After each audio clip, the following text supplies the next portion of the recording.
Ito po ba si Norman Magusig po? Alias Francis Leo Marcos? Right.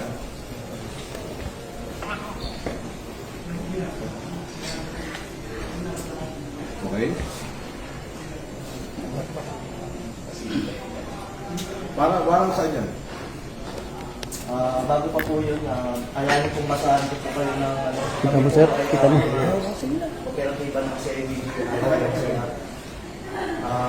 Kayo po ba, ulitin ko po, kayo po ba si Norman Mangusig alias Francis Leo Marcos? Yes, ako.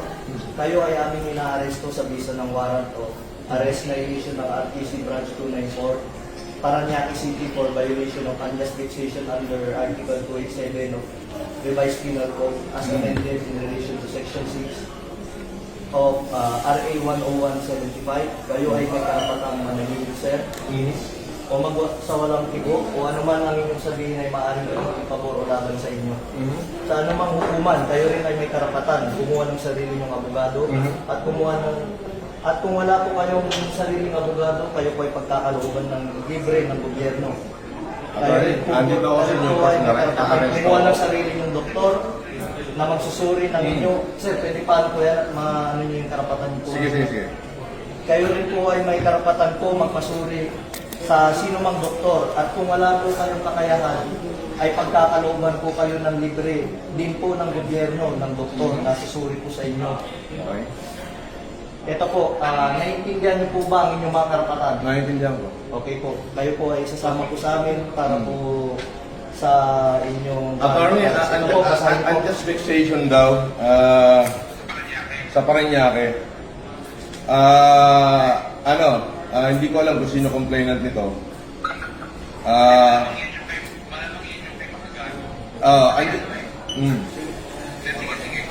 Andito ako sa Newport, ina-arresto na nila ako, sasama ako ngayon, hindi ko natatapusin itong pagkain ko.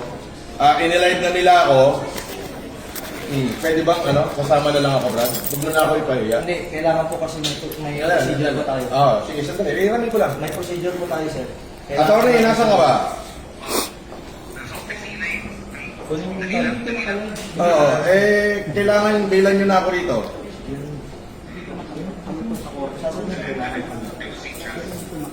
Nang live ko yun. Hindi ko lalabas ng live. Hindi naka-live ko.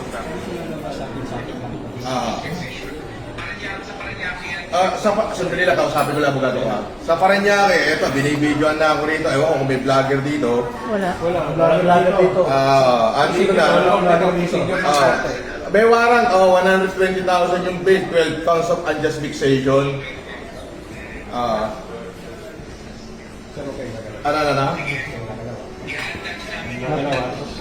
Kayo nagsasabi. Paano to, attorney?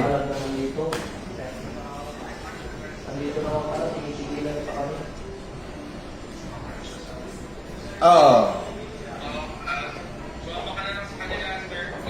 Tapos?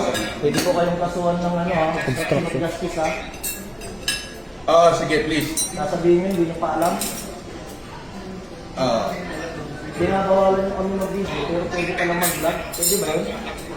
Babaglag sa... Sir, sino daw pwede contact person dito?